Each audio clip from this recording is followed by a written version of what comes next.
নমস্কার, ঘরকন্যা ডায়েরির আরেকটি নতুন পর্বে সকলকে স্বাগত জানাচ্ছি। এখন খুব সকালবেলা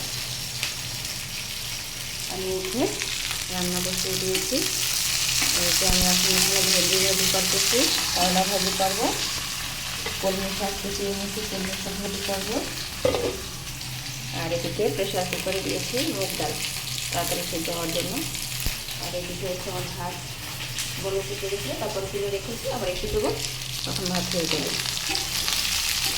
আর যারা আমার ভিডিওতে ভালো ভালো কমেন্ট করেন তাদেরকে অসংখ্য ধন্যবাদ। দেখুন, করলাগুলোকে আমি কিন্তু খুব বেশি মোটা করেও কাটিনি, আবার একদম পাতলা করেও কাটিনি। এভাবে করে ভাজি করে খেলেও ভালো লাগে। করলা ভাজি করার জন্য আমি কড়াই তেল দিয়ে ওতে কালো জিরে দিয়ে নিয়েছি। এবারে করলাগুলো দিয়ে দেবো।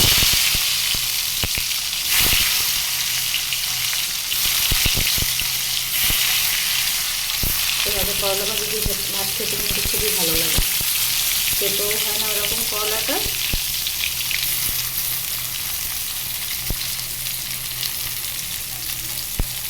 অল্প অল্প করে ভাজি, একবারে বেশি দিলাম না। এবারে ঢাকা দিয়ে দিচ্ছি।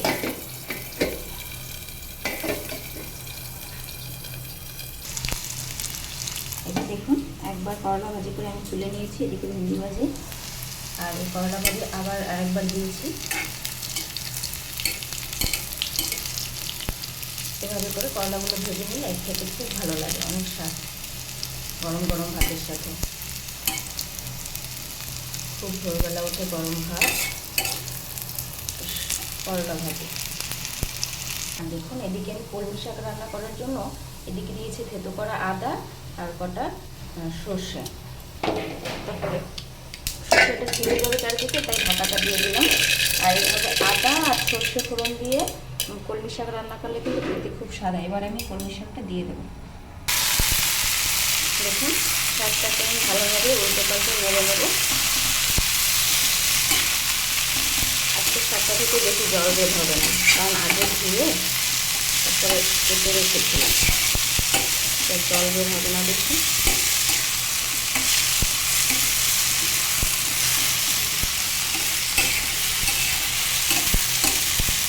এরপরে দেবো লবণ আর হলুদ। এবারে দেখুন, পরিমাণ মতো লবণ দিয়ে দিচ্ছি,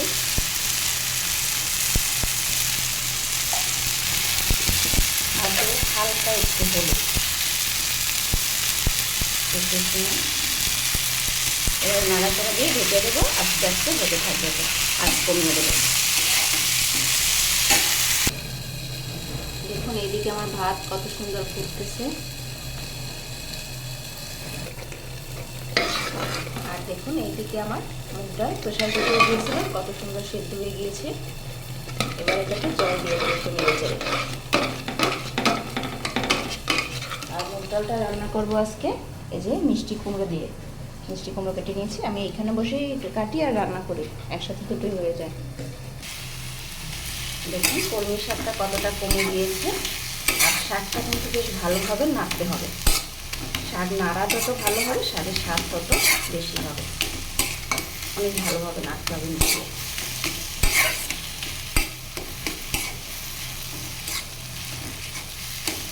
এইভাবে আমি অনেক সময় ধরে এটাকে নাড়ব। আর এইদিকে দেখুন, মুগ ডালটাকে আমি নাড়িয়ে নিয়ে জল দিয়েছি। এটা হতে থাকুক, জলটা ফুটে উঠলে তারপরে আমি মিষ্টি কুমড়ো দিয়ে দেবো।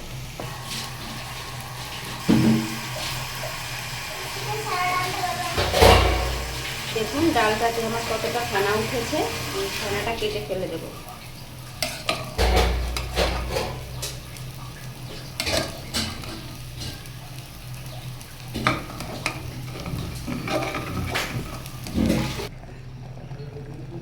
দেখুন, ডালে আমি লবণ দিয়ে দিয়েছিলাম, আর ডাল কত সুন্দর ফুটতেছে। ডাল থেকে কিন্তু বারবার করে আমি ফেনা কেটে নিয়েছিলাম, অনেক ফেনা হয়েছিল। এভাবে করে ফেনাটা কেটে নিয়ে, আর ডালে মিষ্টি কুমড়ো দিয়েছি আর দুটো আস্ত লঙ্কা দিয়েছি। এবারে দিয়ে দেব হলুদ, পরে পরিমাণ মতো হলুদ দিয়ে দেবো। হলুদটা শেষে দিলে কালারটা সুন্দর আসে ডালের।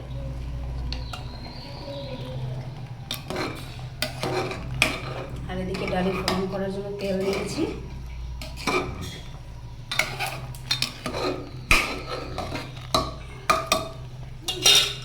ফোড়নটা একটু পরে দিলে হতো, কিন্তু আমার সময় নেই, আমি তাড়াতাড়ি এখন ফোড়নটা দিয়ে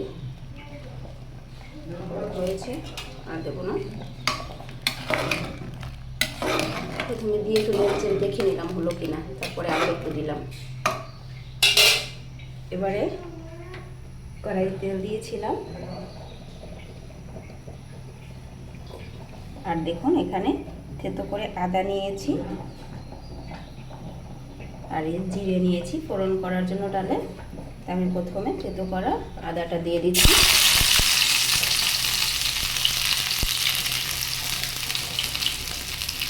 আর আদাটা একটু লাল লাল করে ভাজা হয়ে গেলে তারপরে জিরেটা দেবো। আর দেখুন ডালটা কত সুন্দর ফুটতেছে। এভাবে উঁচু একটু বাসনে দিলে, মানে সবটাই হয় না, গ্যাসের চুলা তো, এটাতে একটু তাপ বেশি লাগে, তাই এটা ডালটা ফুটে ভালো। কড়াইয়ে দিলে আবার এত ফোটে না। দেখুন আমার আদাটা লাল লাল করে ভাজা হয়ে গিয়েছে। এবারে জিরেটা দিয়ে নিলাম।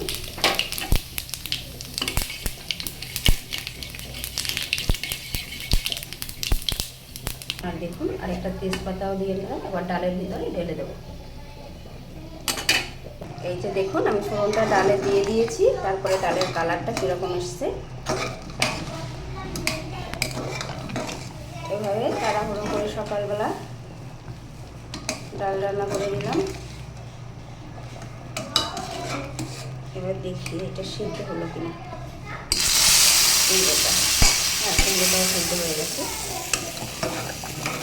ডালটাও হয়ে গেছে। না থাকুক। আর এদিকে আমার ভাতও হয়ে গেছে।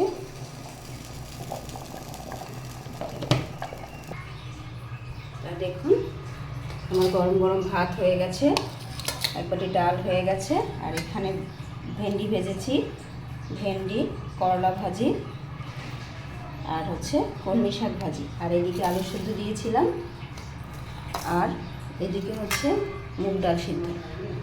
যে যেটা দিয়ে খায়, মেয়ে যদি খায় ডাল সিদ্ধ দিয়ে খাবে, তার জন্য করেছি। আর আজকের এই ভিডিওটা কেমন লাগলো অবশ্যই কমেন্ট করে জানাবেন। আর সকলে ভালো থাকবেন, সুস্থ থাকবেন।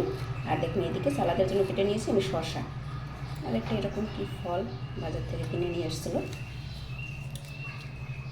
তো আজকে আমার এই ভিডিওটি কেমন লাগলো অবশ্যই কমেন্ট করে জানাবেন। আমাদের চ্যানেলটি লাইক সাবস্ক্রাইব করে দেবেন, সকলে পাশে থাকবেন। সকলের জন্য রইল শুভকামনা। আজকে এই পর্যন্ত।